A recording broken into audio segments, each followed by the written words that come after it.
film, en fait, il est inspiré ou basé sur un livre que je fais, ça fait 5 ou 6 ans, qui s'appelle Socotra. Il avait le même titre, Socotra, l'île des génies.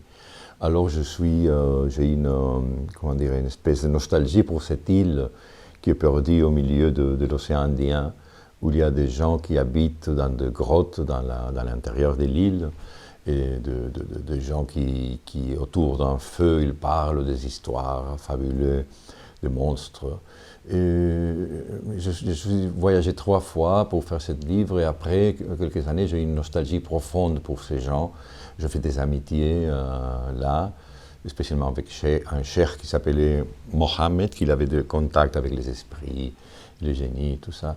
Et alors j'ai décidé d'y aller une autre fois, et cette fois pour faire un film.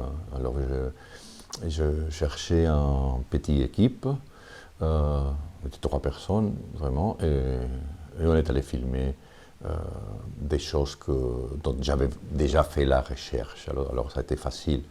On a parcouru l'île avec des chameaux, à pied. Et on a fait 3 voyages pour faire le film. Et c'était vraiment un rêve.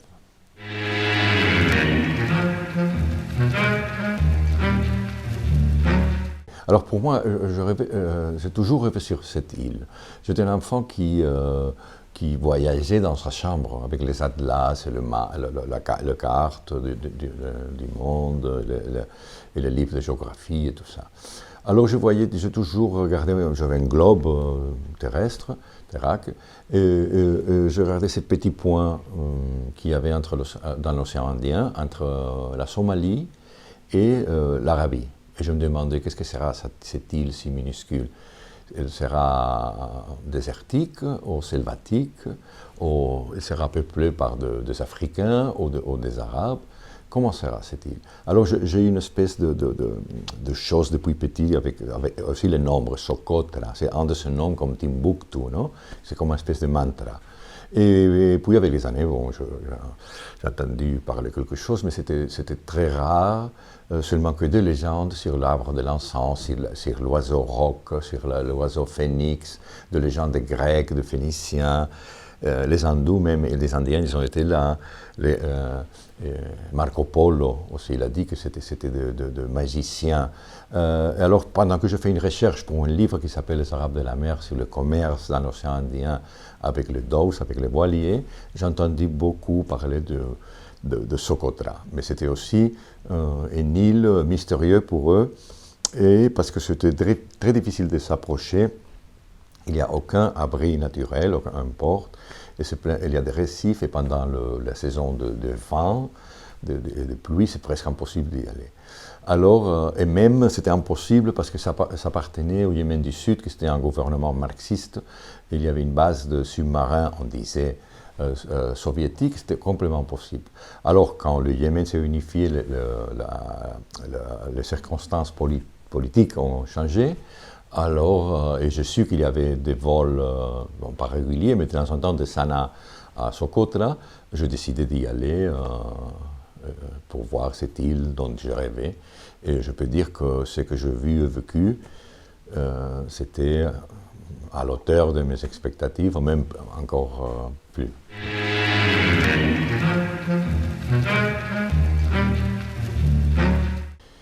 Et mon approche esthétique, ça a été le noir et blanc.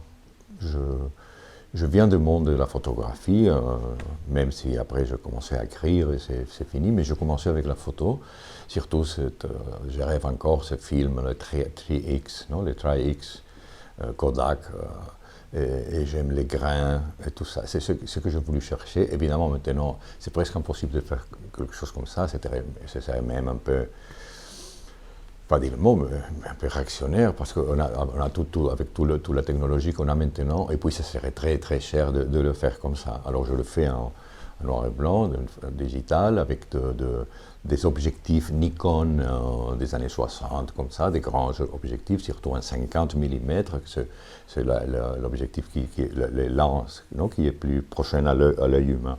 Alors mes préoccupations esthétiques, ça a été ça, non, de faire un film noir et blanc, très poétique, en donnant importance de petites choses, même les insectes, des choses comme ça. Et pour moi, mes références maximum, c'est Flaherty, il a beaucoup des années déjà, et Satyajit Ray, le cinéaste indien, pour moi, c'est le maximum d'un point de vue esthétique. Et quelques Buñuel aussi en noir et blanc.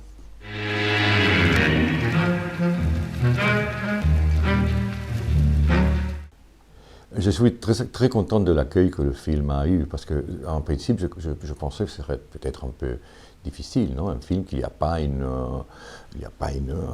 évolution orthodoxe, on pourrait dire, non? Parce que on suit des gens qui vont vers les sommets des montagnes de Socotra, et chaque nuit, autour du feu, il raconte des histoires, et c'est un film parfois très lent, parfois rapide, et que je me sentis très libre, parce que j'étais moi-même le producteur, alors je fais ce que j'ai voulu. Et j'avais peur que peut-être il ne serait pas compris ou apprécié, les gens se nieraient, je ne sais pas.